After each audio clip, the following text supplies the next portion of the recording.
y hasta ahorita lo que hemos estudiado, les recomiendo las conferencias anteriores, hemos llegado a un punto, ¿verdad?, donde estamos así expectantes, porque es impresionante cómo Dios escogió a la nación de Israel para que se convirtiera en el termómetro de Dios. Israel es el termómetro de Dios. La iglesia no es el termómetro de Dios. La iglesia fue incluida en el plan de Dios cuando Dios rechazó a Israel hace 2000 años porque rechazaron a Cristo como el Mesías.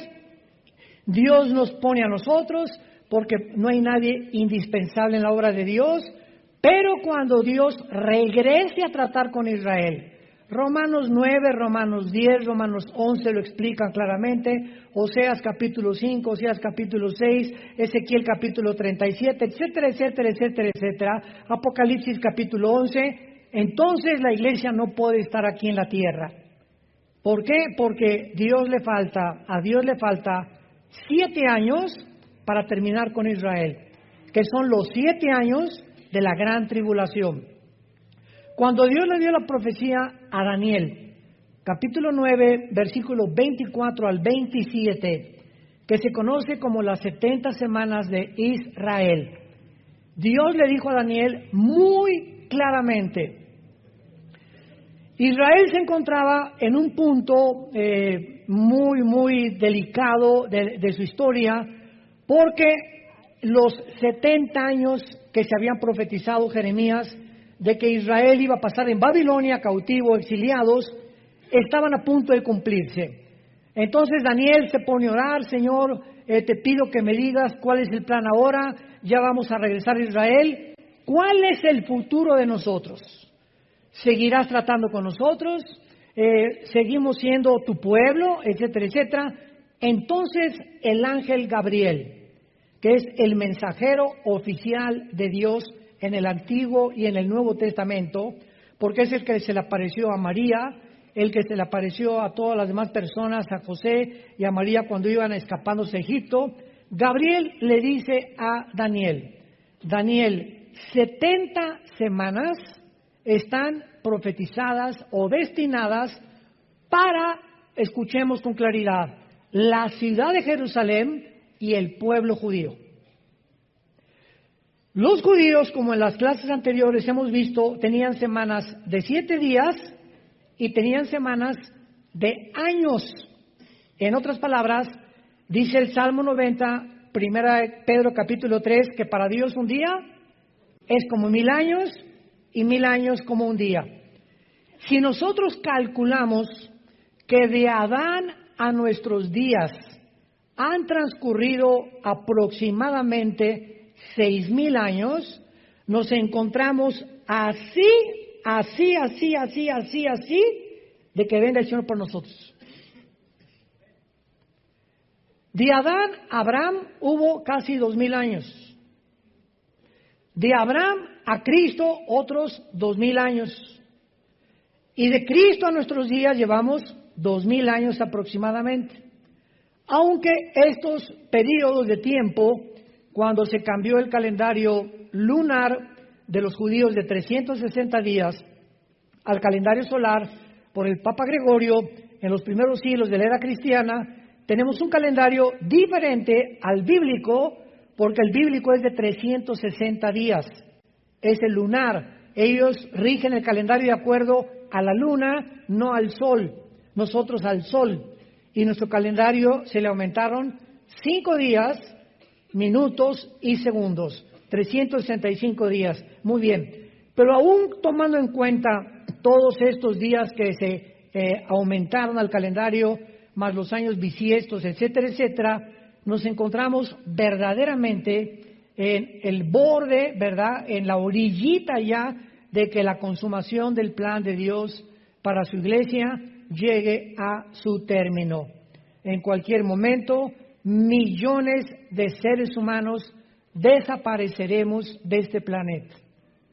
Mientras viene este evento, el diablo, el Satanás, que tiene control sobre la materia, sobre la energía, y esto nos lo revela la Biblia el poder impresionante de la materia, de las neuronas, del cuerpo humano, de los genes que tienen los demonios, que están avanzadísimos a nuestra genética, a la neurología, etcétera, etcétera.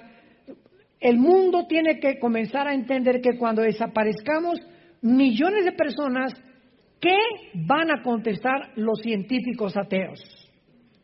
O los secularistas o los mundanos. Se los llevaron los ovnis. Increíble. El Vaticano tiene una oficina para la investigación de los ovnis y el Papa Francisco declaró que si venían, a lo mejor la muerte de Cristo los iba a perdonar también. Cuando, discúlpeme, ¿verdad? Pero la teología nos muestra que la redención de nosotros se debió a una maldición hace 6,000 años en un huerto del Edén. Y que Jesús tuvo que hizo hombre y hacerse carne para romper esta maldición porque solo Dios la podía romper. Entonces, si hay extraterrestres, como dicen los marcianos, lo que sea, la redención de Jesús no se podría aplicar a ellos. Esto es una barbaridad teológica. Número 2, las Naciones Unidas tienen una oficina ahí dirigida por una mujer de la India, una hindú, que está investigando por órdenes del Consejo de Seguridad a los objetos voladores no identificados. Y en el estado de Colorado, el Vaticano tiene un telescopio que es de los más grandes del mundo y el telescopio se llama Lucifer, dedicado a buscar extraterrestres o hacer contacto posible con el mundo cósmico. ¿Qué dice la Biblia ante todas estas situaciones? Bueno, la Biblia es muy clara. La Biblia dice que efectivamente hay extraterrestres, pero no son marcianos, ni jupiterianos, ni venusinos, ni plutonianos. Son ángeles caídos, entes espirituales, entidades espirituales que están poblando el universo cósmico y que están interesados en que nosotros creamos que realmente algún día alguien del espacio, y ese alguien ya vino hace 2,000 años, pero no lo reconocieron. Que venga alguien del espacio, ya no es Jesús, ahora quieren un extraterrestre para que venga a la Tierra y nos dé ideas, o tal vez que nos comunique buenos prospectos para acabar con la pobreza, erradicar con la injusticia, el problema climatológico, etcétera, etcétera.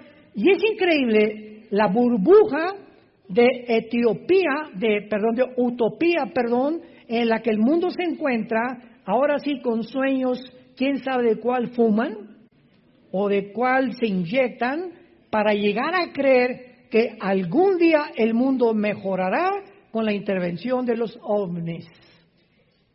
Entonces, estos ángeles caídos, como hace poco una persona me dijo que es especialista en ovnis, ¿por qué ustedes no creen en los ovnis los cristianos? Y le dije, claro que creemos en los ovnis. Hay documentos científicos, así como hay videos buenos, hay videos falsos, hay fotos, hay testigos de astronautas. Y los astronautas, la mayoría, son personas educadas, con una disciplina férrea, personas de un carácter científico en matemáticas, en astronomía, muy elevado, mucho más que nosotros, que han dado testimonio, que han pasado enfrente de ellos objetos voladores no identificados. Solamente hemos visto algo que pasó, que rompe la barrera del Mach 1, Mach 2 del sonido, y es lo único que podemos testificar. Es algo incomprensible y que la ciencia no puede todavía determinar. La Biblia nos revela que los ángeles caídos tienen el poder de materializar la energía. ¿Qué quiero decir? El diablo puede hacer que esto comience a levitarse, puede hacer que tú oigas sonidos de cadenas en el techo de tu casa, que tu televisor se prenda sin que nadie lo prenda, que las ventanas de tu casa se comiencen a doblar, que puedas comenzar a oír voces que te diga mata a esa persona, o envidia a esta persona, o tú no eres nada y te vas a morir y te queda muy poco de tiempo, nunca te vas a casar, te vas a sacar como Gutierritos, etcétera, etcétera. Y estamos influidos por voces que tú dices, ¿de dónde vienen estos pensamientos? Vienen de demonios. Por eso dice la Biblia, Romanos 12:2, que renovemos nuestra mente.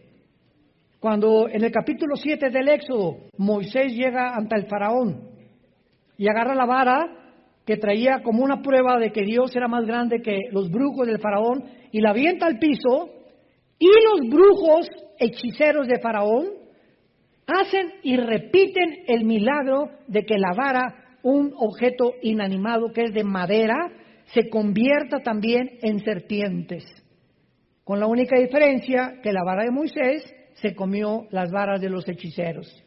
Pero ¿qué nos quiere decir Dios con esto? Satanás tiene el poder de materializar la energía y hacer que algo recobre aparentemente vida.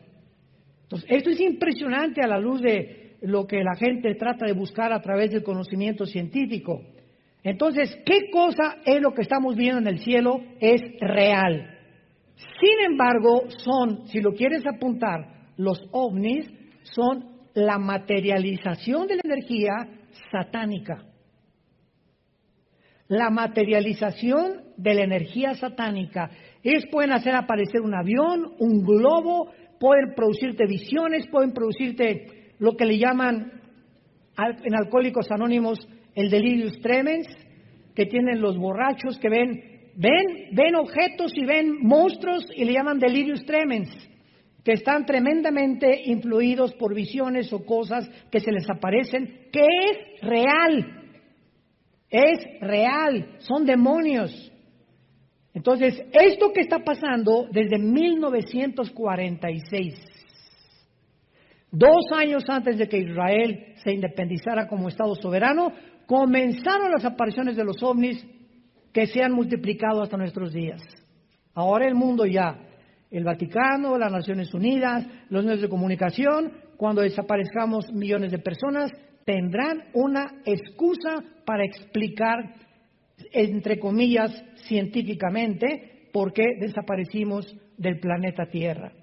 Se los llevaron los ovnis, se llevaron a los religiosos, a los que estaban en contra de todas estas cosas, y ahora sí comamos y bebamos, porque ya no tenemos ningún mandamiento más que nos que queramos nosotros proponer, hacer nuestra ética y nuestra moral. Y este mundo se dirige a una economía global, a un gobierno global, a un sistema militar global, que el anticristo lo va a cumplir, profetizado hace más de 2000 años. Todas estas profecías nos damos cuenta que, desgraciadamente, no cabe duda que es una de las preguntas más relevantes del cristianismo: ¿cuándo y cómo regresará Jesucristo? Sin embargo, el estudio de la escatología, santos de Dios, damas y caballeros, escato más allá, logos, conocimiento. La rama de la escatología trata con los acontecimientos de los últimos tiempos. Es una rama de la teología.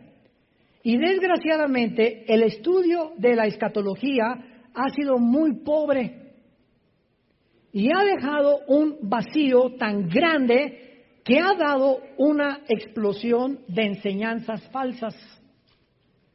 Entonces, por todos lados oyes, ¿cuándo viene Cristo? Pues yo creo que en el pretribulacionismo, no a la mitad de la tribulación, no al final de la tribulación, otros que ni el milenio existe, otros están diciendo que ni siquiera existe el rapto. Increíble, impresionante, que el rapto ni siquiera existe. Entonces, toda esta serie de enseñanzas, vemos que la sana doctrina ha sido reemplazada por mensajes que apelan a las emociones, y el discernimiento ha sido abandonado por experiencias místicas. El otro día tuve una entrevista en un programa de televisión y me preguntaron: ¿a quién recurro? Virgen del Cobre, de los Sagrados, la Macarena, que por qué yo no creía en las manifestaciones del Espíritu Santo. No dije ninguna virgen. ¿A qué se refiere usted con las manifestaciones del Espíritu Santo? O si usted me dice que voy a creer que las personas se cagan al piso y que queden inconscientes, son experiencias místicas. Porque mi respuesta fue: claro que creo en las manifestaciones del Espíritu Santo, si no, no sería cristiano. Sin embargo, si usted le llama a eso, o comenzar como alambre eléctrico, decir que el Espíritu Santo la ha tocado, o que alguien se cae al suelo porque el Espíritu Santo, o alguien le sopla y se cae al suelo, en eso no lo creo. ¿Por qué? Contesté, porque detrás de cada cosa que hace Dios está su sabiduría. Y la pregunta que cabe aquí es la siguiente: ¿cuál sería el motivo de Dios para tumbarnos al suelo? ¿Querrá Dios que estemos paraditos o acostados y soñando? ¿Cuál sería el propósito de Dios? O sea, ¿es un circo? ¿O Dios, el Espíritu Santo realmente nos quiere tumbar? Ahora sí, el Espíritu Santo, que nadie se ponga atrás y que se descalabre. A ver, déjenlo, si es el Espíritu Santo, que no haya catchers. Y que no haya nadie que los cache, si el Espíritu Santo no va a querer que escale una persona ni se quede conmocionada con un trancazo en el mosaico o en el cemento. Estamos en un mundo tan engañoso, pero tan engañoso, que se comienza a propagar. Esto comenzó en los 90 del siglo pasado, con un predicador que ya escuché, parece que hasta se arrepintió, americano, que me reservo su nombre, y se quitaba el saco, y órale, y tumbaba, y todos para atrás. ¿Ustedes creen que el Espíritu Santo quiera dar esos espectáculos? A ver, me quito mi saco para que vean que aquí yo traigo el poder de Dios. Mejor no lo digo la palabra. ¿Qué tiempos estamos viviendo? Bueno, la cuestión es que han pasado casi 2000 años desde que Jesús ascendió al cielo, y la cristiandad tiene ahora que realmente reconciliar dos posiciones paradójicas aparentemente en cuanto al regreso de Jesús. De esto se trata esta serie. Número 1, nadie sabe la hora ni el regreso de Jesucristo. Cuando los apóstoles estaban ya a punto de presenciar en Hechos capítulo 1 la ascensión de Jesucristo al cielo, 50 días después de que Cristo muere en la cruz, ya se va al cielo. Le preguntaron en el versículo 6 del libro de los Hechos, capítulo 2, Hechos 1, 6 y 7, vean ustedes, los discípulos, los apóstoles, ya Cristo había resucitado. En el camino de Maús ya había caminado con dos de ellos, ya les había explicado, tardos para oír a Moisés y a los salmos y los profetas, que el Hijo del Hombre tenía que morir y resucitar a los 3 días. Y después de casi 50, 40 días más o menos que estuvo apareciéndose Jesús a cientos de personas y a sus discípulos, aquí los discípulos todavía no les caía el 20.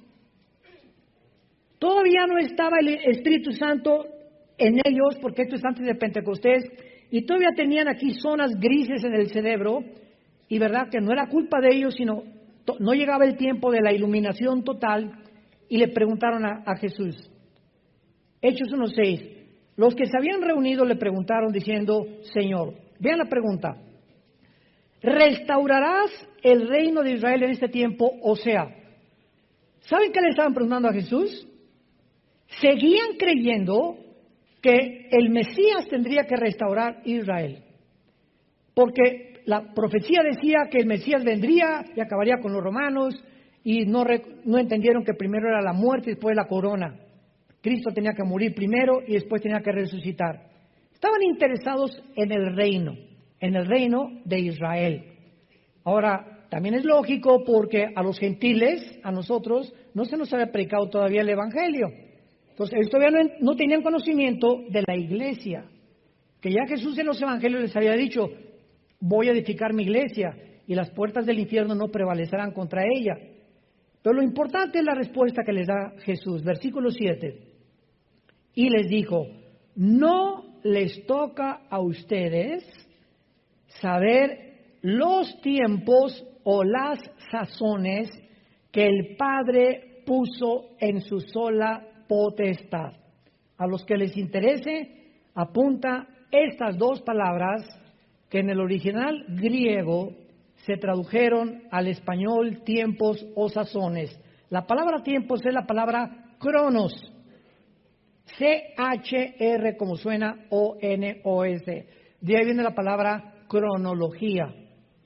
No les toca a ustedes saber la cronología. Y la palabra sazones es la palabra kairos, con K. Y esta palabra, los sazones, significa el tiempo específico. Se los voy a explicar. Nosotros tenemos un calendario. Yo ahorita, por ejemplo, ya comencé mi calendario para el año que entra. Enero, febrero, marzo, abril, y ahí voy apuntando las fechas, los compromisos, las responsabilidades, ¿verdad? Entonces, todo lo que está en este calendario es mi cronología. El tiempo que yo estoy dividiendo para que en el siglo XX, en el año 2020, yo pueda saber exactamente qué compromisos tengo con el doctor, por acá, por el viaje, lo que tú quieras, cumpleaños de mi familia, bla, bla, bla, bla. Ok, eso es la cronología. El tiempo completamente panorámico. Kairos es el día de tu cumpleaños. Es un día específico, es el día de la independencia, es el día del pastor, o es el día de la Biblia, o es el día, Navidad, el 24 son Kairos, o sea, son días específicos. Cristo dijo, no les voy a decir ni la cronología, ni el tiempo específico, o sea, el día en que mi hijo regresa. Y como no les voy a decir nada, recibirán poder cuando el Espíritu Santo venga sobre ustedes y me serán testigos. O sea, no se preocupen tanto por el tiempo, sino por hablar de mí. Ahorita en Navidad, si eres cristiano, te vas a parar en la cena de Navidad. Y ahí va a estar tu compadre, el que le dice en verdad el guajolote de Tlalnepantla, y tu comadre, y borrachos o familiares que tenemos, ¿verdad? Todos que no están en Cristo, etcétera, etcétera. Te vas a parar tú. Ahorita nos están llegando correos. ¿Qué digo? ¿Cómo que qué dices? Te vas a parar. Tengo una semana en Cristo. Con esa semana en Cristo, familiares, permítanme un minuto. Quiero decirles que hace 2000 años un hombre murió en la cruz. Y nunca digan, el pastor dijo. La Biblia dice, no nos metan a nosotros. Porque aparte nos meten en problemas, ¿no? El pastor me dijo que te dejara, imagínate nada más.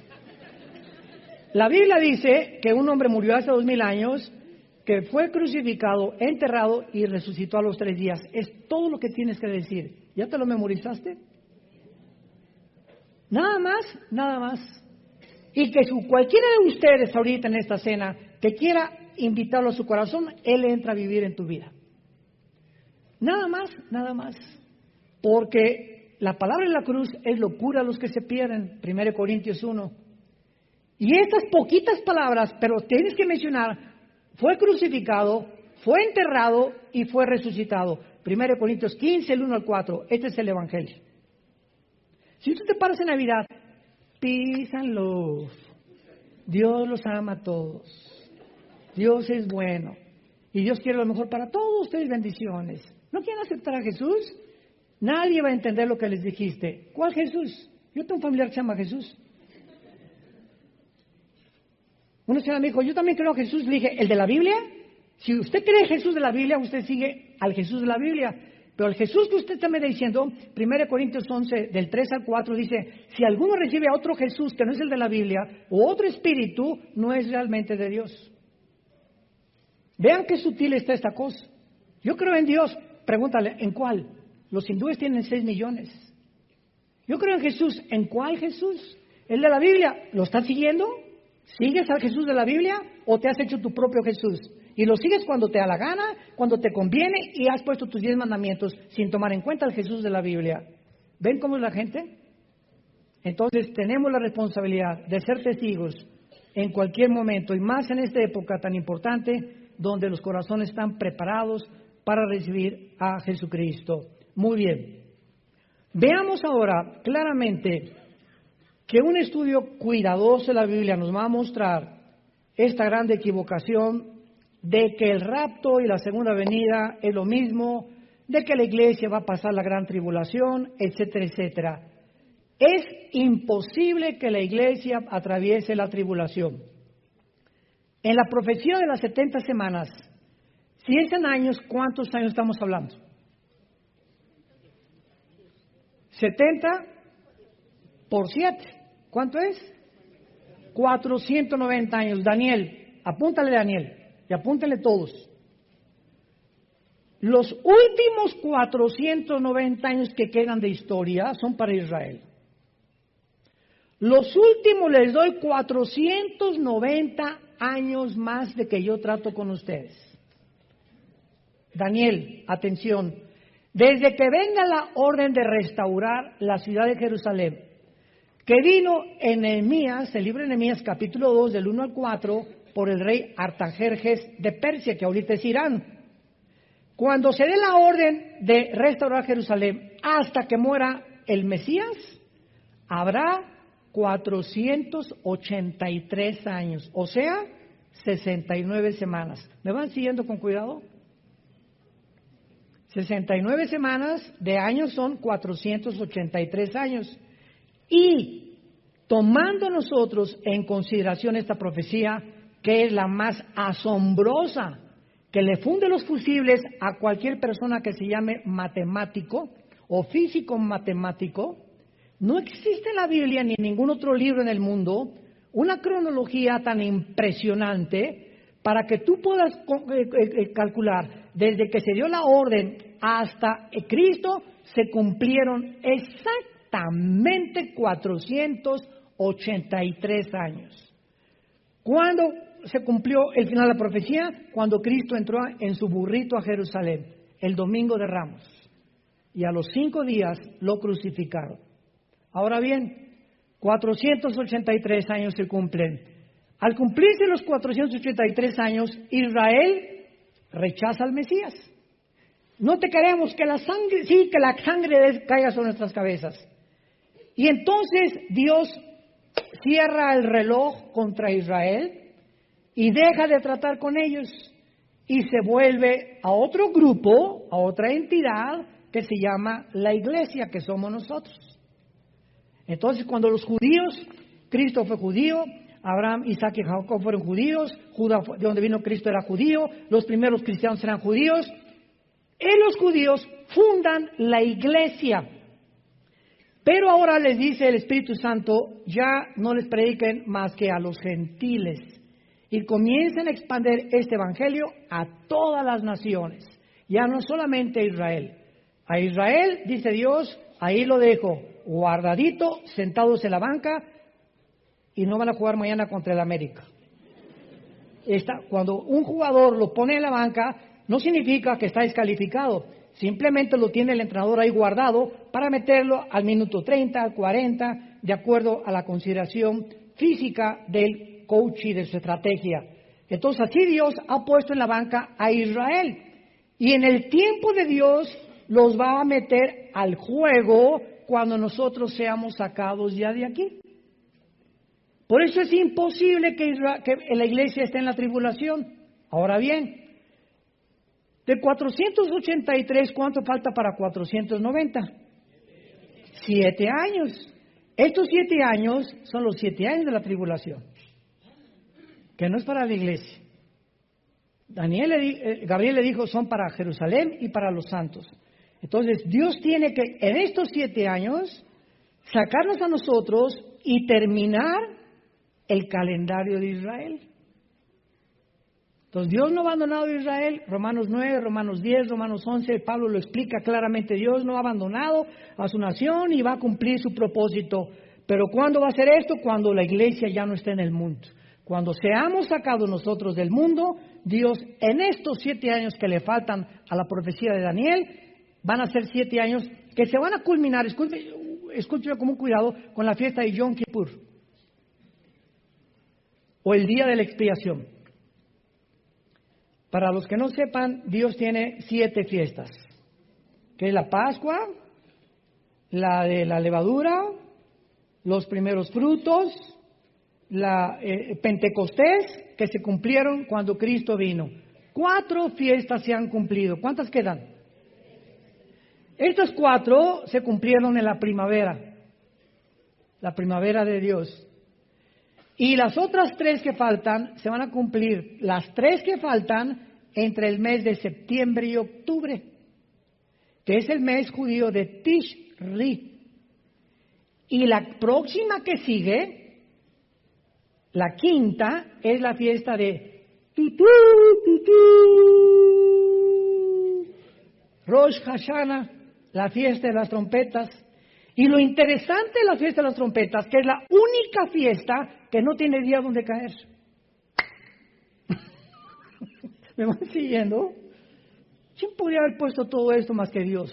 Esto es impresionante. Ni los rabinos hubieran podido calcular todas estas cosas que estamos discutiendo cientos de siglos después.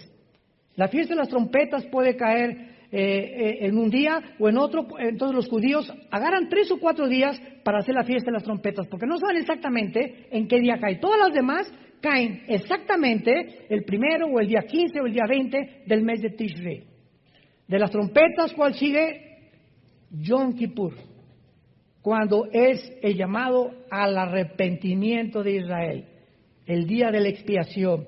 Y la última fiesta, el Sukkot, la fiesta de los tabernáculos, que muchos de ustedes han venido aquí y la celebramos no porque la tengamos que celebrar por obligación. No tenemos ya obligación de celebrar ninguna fiesta, ni cumplir ya sábados ni días festivos. Lo hacemos para que ustedes conozcan qué es Sukkot, nada más. Pero no porque lo tengamos que hacer. Es muy diferente la obligación a una cosa para poder enseñar. ¿Y los tabernáculos dónde creen que la vamos a celebrar? En Jerusalén, en el milenio, el año que entra en junio. A ver si nos toca, ¿verdad? Nos vamos en junio el año que entra a Israel. Muy bien, entonces, a ver otra vez, ya se cumplieron 4 fiestas, la próxima es las trompetas. Por eso no es posible que la iglesia pase la tribulación. Las trompetas, los judíos la asocian precisamente, los judíos mesiánicos, con Rosh Hashanah o con la fiesta de las trompetas, porque primera de Corintios 15, 51 al 53, dice, se tocará la trompeta final. Muchos, ¿verdad?, por no conocer la escatología, la relacionan con las trompetas del Apocalipsis, por el amor de Dios. Las trompetas del Apocalipsis son de juicio. Esta es tutú, vámonos a casa. Juímonos, decían en mi rancho. Bueno, espero que ya estén más o menos ubicados. Vamos a entrar de lleno a este estudio. Esta fue la introducción. Como decía Pablo, hay tantas cosas que explicar, tantas cosas que enseñar, ¿verdad? Y a veces yo le pido a Dios, Señor, dame sabiduría, por favor, para explicar estas cosas y que las puedan entender claramente tu pueblo. Porque es importante que podamos comunicar estas verdades de una forma en la que puedan ustedes, si no entender claramente por tu falta de estatura y crecimiento espiritual, por lo menos darte una idea de cómo está las profecías bíblicas en la Biblia. El 30% de la Biblia son profecías. La Biblia contiene un 30% de profecías y los 2 eventos proféticos. De todas las profecías que hay en la Biblia, los 2 eventos proféticos que van de la mano, así, como hermanitos gemelos, son el renacimiento de Israel como nación, 1948, y el arrebatamiento de la iglesia. La primera pregunta es, ¿qué relación, qué conexión hay entre que los judíos el siglo pasado, el 14 de mayo del 48, regresaron casi después de 2000 años y el rapto de la iglesia? Lo que hace realmente el regreso de Israel a su tierra, no hubo señales de cuándo iban a regresar. Desde Deuteronomio, Moisés le enseñó al pueblo judío que algún día ellos regresarían y Dios trataría con ellos. No existe en la Biblia ninguna fecha cuando ellos iban a regresar después de que fueron expulsados por segunda vez, el año 130 después de Cristo, por los romanos. Entonces, lo que hace el regreso a Israel, un evento sin señales, es que este renacimiento fue un milagro. ¿Qué es un milagro? Se define como algo que desafía lo natural o la capacidad de comprensión humana. Eso es lo que es un milagro. No se sabía para concluir, cuándo y cómo iba Israel a regresar. Y después de 2 guerras mundiales, la Primera Guerra Mundial, vean lo que se encuentra detrás de los eventos de la historia. Dios es el Dios de la historia. La Primera Guerra Mundial prepara la tierra para que los judíos regresen. Y la Segunda Guerra Mundial prepara a los judíos para regresar a su tierra. Se necesitaron, en otras palabras, 2 guerras mundiales para un evento que se tenía que cumplir en 1948. Ahora, ¿por qué se necesitaron estas 2 guerras mundiales? Bueno, hasta 1923, después de la Primera Guerra Mundial, el Imperio Otomano Turco controlaba el Medio Oriente. Y en 1923, después del 14, el 18, que se pierde la Primera Guerra Mundial, perdió la Primera Guerra Mundial Alemania y el Imperio Otomano Turco se aliaron con Turquía. Y al eliminarse el imperio de los otomanos turcos musulmanes, los ingleses de 1923 a 1945 toman el control del Medio Oriente. El general Allenby en 1923 entra a Jerusalén y los últimos musulmanes que quedaban del Imperio Otomano van para afuera. Esto fue, si no hubieran vencido los ingleses a los otomanos, ¿cómo podría Israel regresar a su tierra? Síganme con cuidado. Ya vean cómo Dios prepara en la historia todo para que sus profecías se cumplan. Viene la Segunda Guerra Mundial, la persecución de los nazis contra los judíos. El diablo sabía, la única verdad que el diablo sabía era que Israel iba a regresar a su tierra. Y el diablo sabía que cuando Israel regresara a su tierra, tenía que comenzar a contar sus días. Porque para que Israel regresara a su tierra, se tenían que cumplir todas las demás profecías. Si Israel no hubiera regresado, ¿a quién va a perseguir el anticristo? Si Israel no hubiera regresado, ¿qué templo iban a levantar? Si Israel no hubiera regresado, ¿cómo podría cumplirse la semana 70 de Daniel? Entonces, era imprescindible que Israel regresara. Y los nazis propiciaron que el mundo se apiadara y tuviera misericordia. En aquel tiempo era la Liga de las Naciones. Votaron, creo, 23 contra 12 votos, que por fin los judíos les permitieran regresar a su tierra casi después de 2000 años. Señores historiadores que nos están escuchando y señores sociólogos que nos escuchan, el regreso de Israel a su tierra es el milagro más grande de cualquier nación en toda la historia de la humanidad. No ha habido un milagro semejante donde una nación, ya no después de casi 2000 años, sino después de una sola generación, que es aproximadamente 80 años, regresar a su tierra con su religión, con su cultura, con su estado y con su idioma. No pudieron las naciones absorberlos. Los franceses no les cambiaron su idioma, ni los ingleses, ni los italianos, ni los mexicanos, ni nosotros vamos a Texas, o nuestros paisanos que ya se han ido, ya no quieren hablar español. En casi una generación, 80, 100 años. Porque quieren, y eso es un fenómeno normal de la sociología, se quieren adoptar a la cultura. Y mi esposo y yo tenemos cantidad, ¿verdad? Tenemos un paisano jardinero que va cada 15 días a la casa de ustedes a cortarnos ahí el pastito de la casa y le preguntamos, ¿verdad? Oye, y el español ustedes saben que hablan o mencionan, le llaman mocho, ¿verdad? O sea, no es realmente un castellano. Y vienen sus hijos a ayudarlo a cortar el pasto y hablo con ellos y me hablan en inglés. Y le digo, ¿por qué no quieres hablar español? Y me dice, papá, es que en la escuela les da vergüenza. Quieren ya desde niños ser aceptados como norteamericanos. para no ser marginados ni rechazados por el racismo que existe todavía. Y estos señores judíos, 2000 años, damas y caballeros, y regresan hablando hebreo.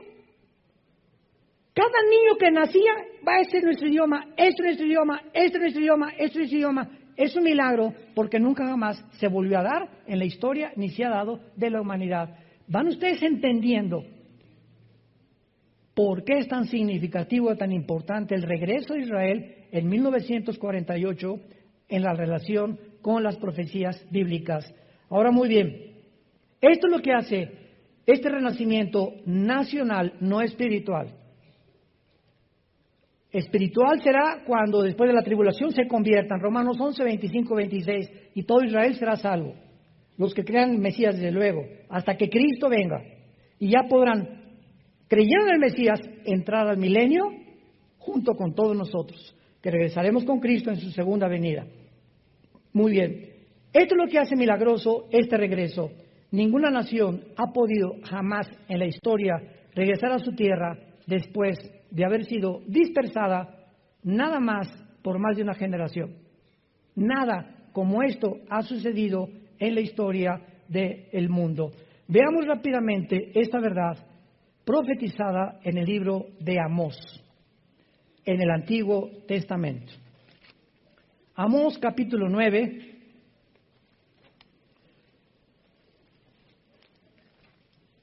versículo 14 y 15.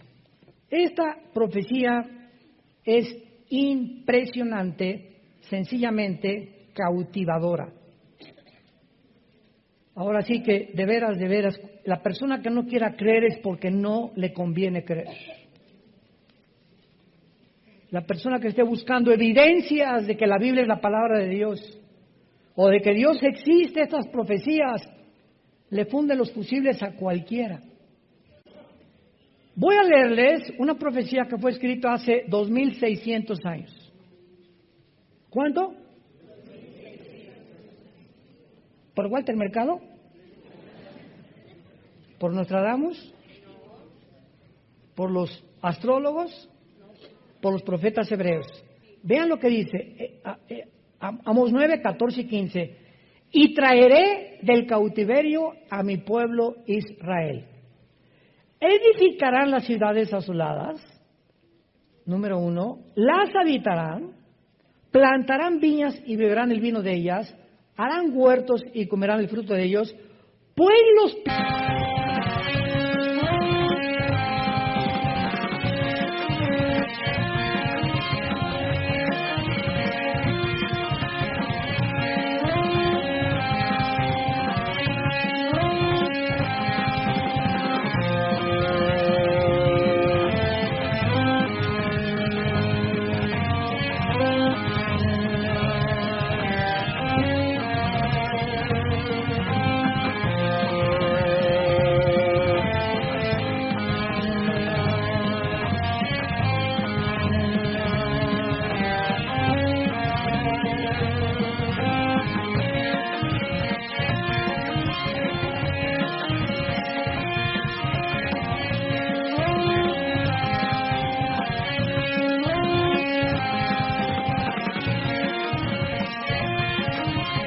plantaré sobre su tierra y nunca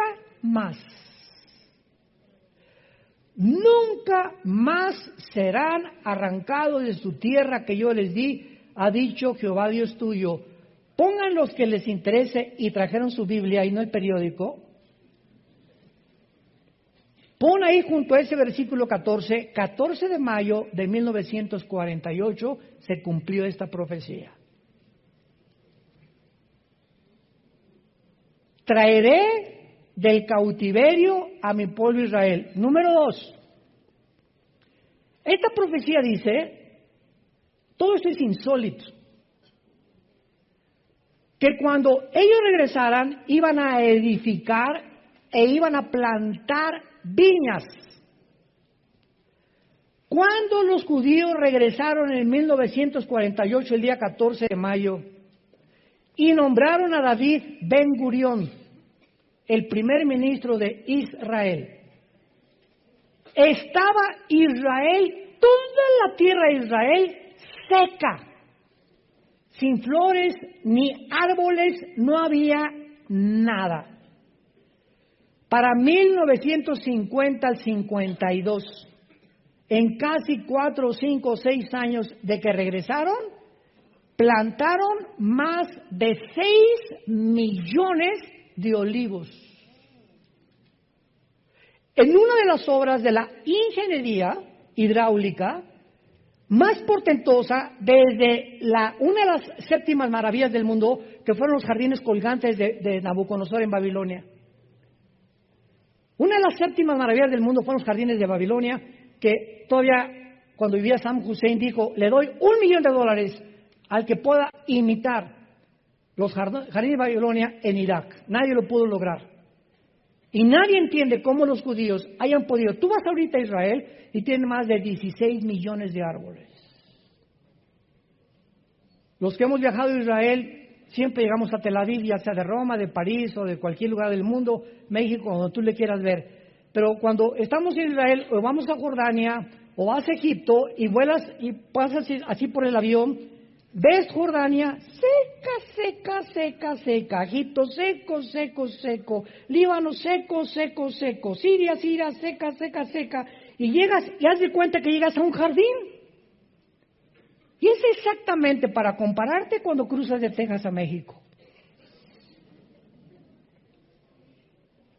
Cuando volamos mi esposa y yo a Texas, seco, seco, seco, seco, seco. Y ya entras a Texas, o a Arizona, o a California, o a cualquier estado, todo verde en Estados Unidos. ¿Por qué?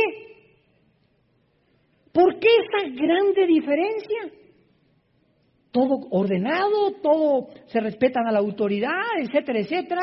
¿Qué es lo que hace estas culturas diferentes unas de otras? La Biblia. La Biblia. Resulta que Estados Unidos, en 1625, cuando llegaron los peregrinos huyendo de la persecución del Vaticano a Inglaterra, y llegaron a Estados Unidos, al estado de Virginia, a Rhode Island, 1625, con este libro. Y fundaron Estados Unidos con este libro. Y cuando llegaron a nosotros a colonizarnos y a conquistar México, llegaron los españoles con Fray Bartolomé de las Casas, con religión, se juntan con los indígenas y los aztecas y se vuelve un sincretismo entre religión y brujería. Y ahora tenemos eso. Tú entras a cualquier iglesia y hay gárgolas por todos lados.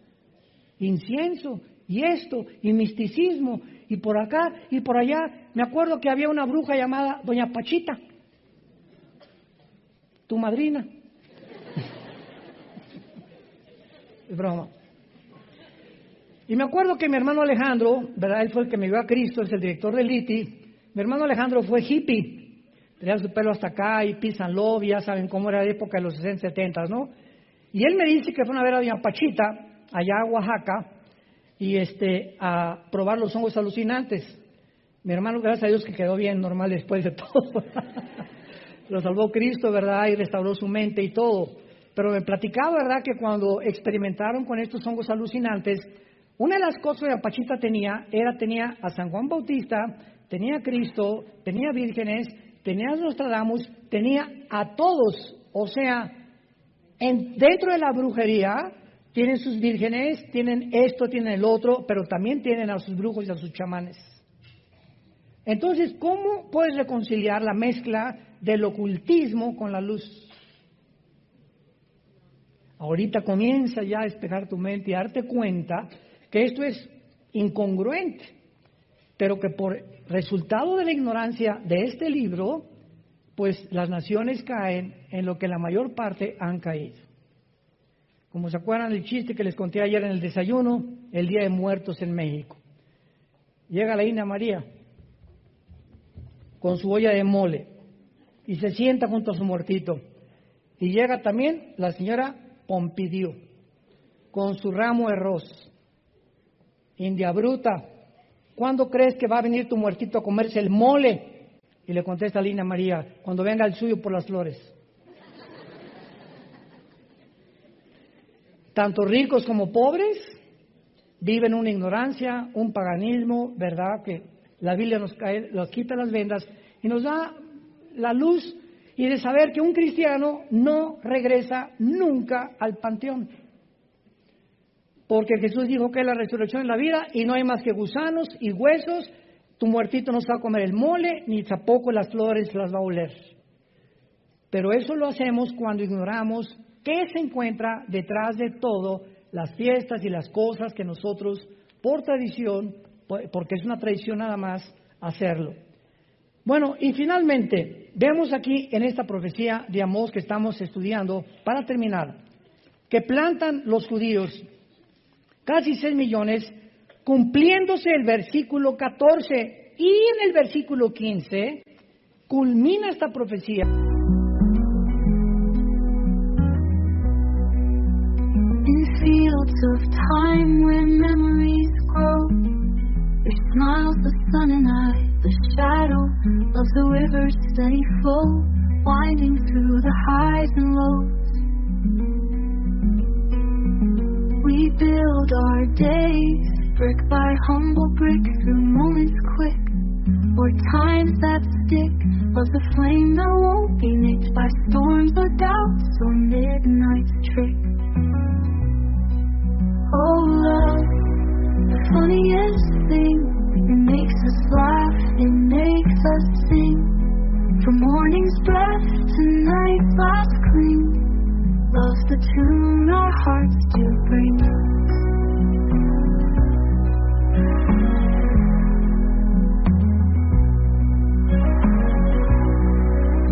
Amós 9:15, pues los plantaré sobre su tierra, y la promesa de Dios es que cuando regresaran en 1948 a su tierra, nadie los iba a volver a arrancar.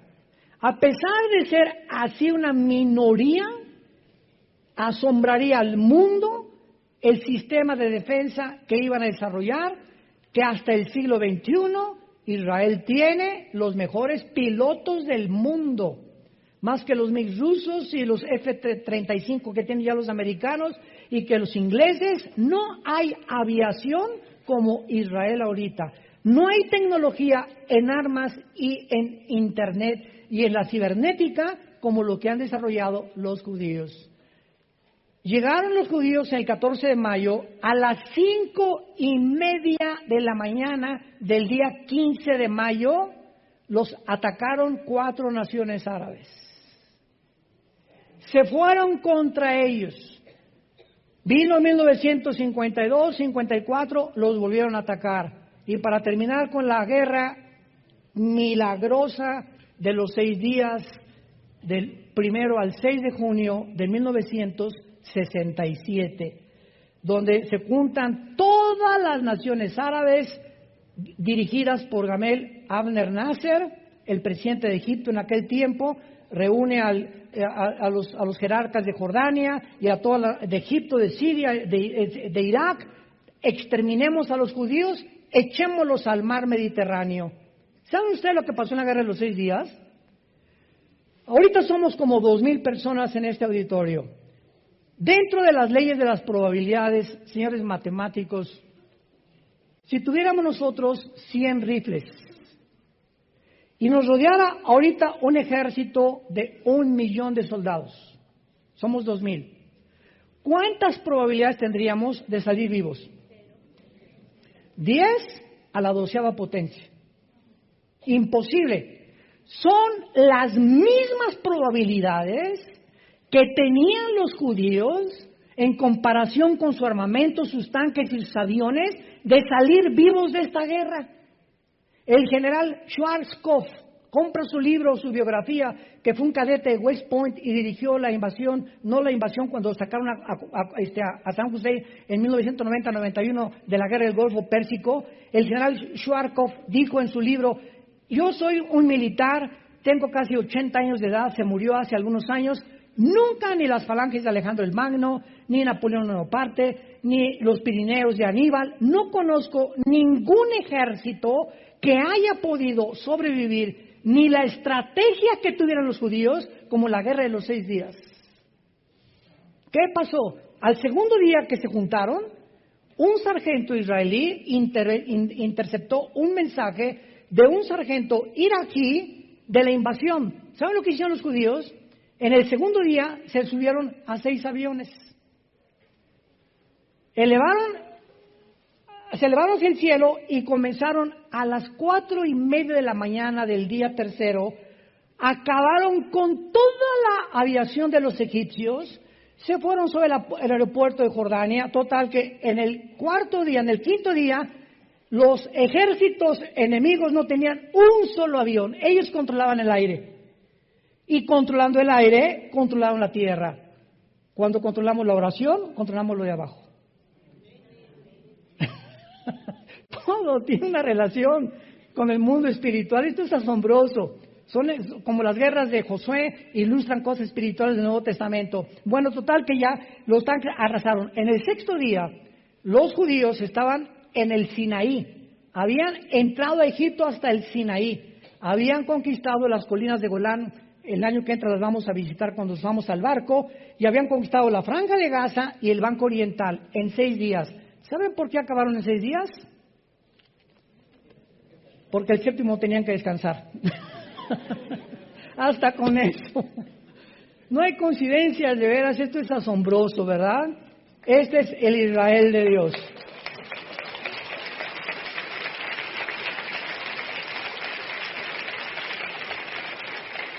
La gente no sabe esto. Tus amigos, tus familiares no saben esto. No saben todo lo que se esconde detrás de este libro maravilloso. Y es nosotros a los que Dios nos ha encargado este mensaje a las naciones. A iluminar las mentes de aquellas personas que han sido cegadas por el poder de Satanás, para que resplandezca la iluminación del conocimiento de Dios en la faz de Jesucristo, en el corazón de tus hijos, de tus familiares, de tus padres, que aún no tienen la salvación.